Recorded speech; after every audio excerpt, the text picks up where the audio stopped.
Outside Ireti Distance, Senator, former governor of Bayelsa State, coming out so bold, telling the world that he wasn't part of those approving state of emergency in Rivers State. Ireti Kingibe, a senator under Labour Party representing Federal Capital Territory, have also done the same.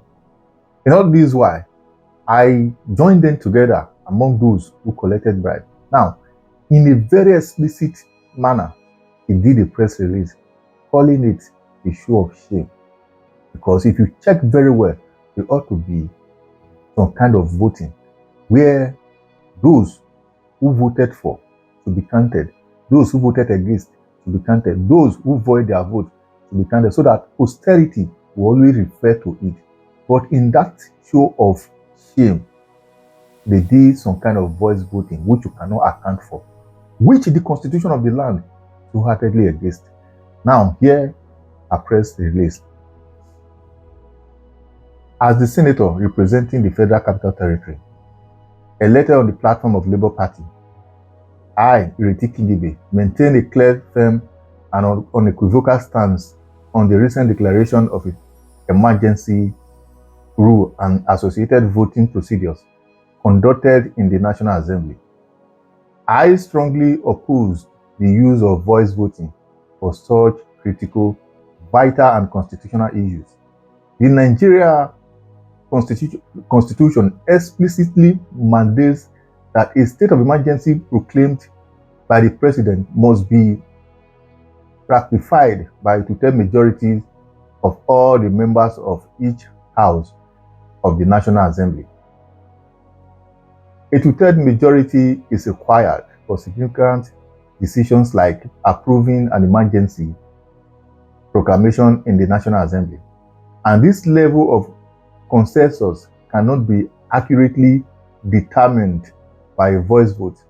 According to section 3052 and 6B of the 1999 Constitution of Nigeria as amended, an emergency proclamation must receive the approval of at least two-thirds of all members of each houses, the Senate and House of Representatives.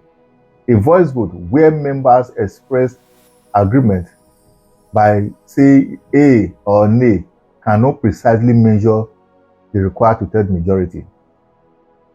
When a supermajority like two-thirds is needed, a recorded vote, whether through division voting, roll call, or electronic voting, is necessary to ensure compliance with the constitutional requirements. The Senate Standing Order and House rules generally mandate a roll call or electronic voting system to accurately determine numerical compliance for decisions of the magnitude. A voice vote is insufficient for determining a two-thirds majority in the National Assembly for an emergency proclamation. A formal recorded vote is crucial to confirm the exact number of lawmakers in support. As custodians of the law of the land, and specifically the Constitution of the Federal Republic of Nigeria, the National Assembly must jealously guide this role. They must ensure that the rule of law prevails and to remember their raison d'etre, which is to oversight to guide the president's decision by confirming or rejecting when his choices are not allowed by law. National Assembly members are the direct representative of the people, the voice of the people. Without a roll call or electronic voting, the people have not spoken and therefore cannot, should not, and will not take responsibility for the president's decision as constitutional required in matters of this magnitude. The people must hold their representative accountable. This is from her.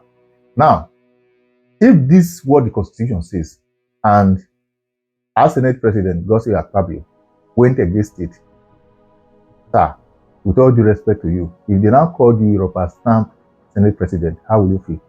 Will you be annoyed or will you be so happy about it. We all know what the Constitution says. In a matter like this, so that in the nearest future, they will make reference to it, because whatever precedent you are setting today, it will be a precedent that will make Nigeria to involve themselves in more lawlessness. If you are so bold and you understand that the House is solidly behind whatever president has spoken regarding the state of emergency, one will expect to do it in a very transparent manner. If a House that is not up to 1,000, you can't conduct a free and fair election according to what the Constitution says, I wonder what will become of the general election for everybody. You guys are supposed to be leading by example. And today I'm so happy. I was thinking that it was only Ireti Distance. Never knew that Kingibe Ireti, FCT representative under Labour Party, is still on the same line with Ireti Distance, Senator, Your Excellency. I just want to create the indulgence of those senators out there. Those ones who don't go collect money of $10,000 according to allegedly by Chore. You have to do a publication to this extent that you are not part of it, so that tomorrow, when we are referring to those who buy democracy, who set aside constitution just to bring in anything that will favor their master, your name will not be mentioned among.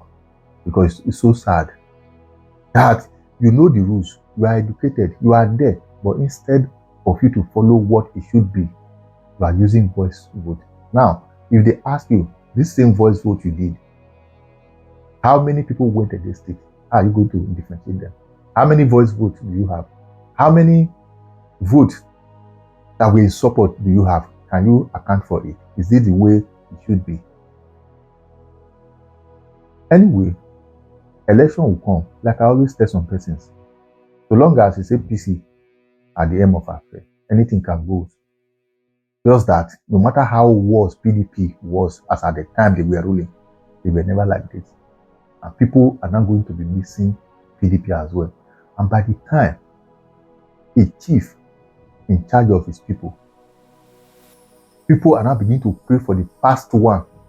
The one on seat should have it at the back of his mind that he's not doing the bidding of the people. One will expect a house that ought to create law for the people to follow, supposed to lead by example.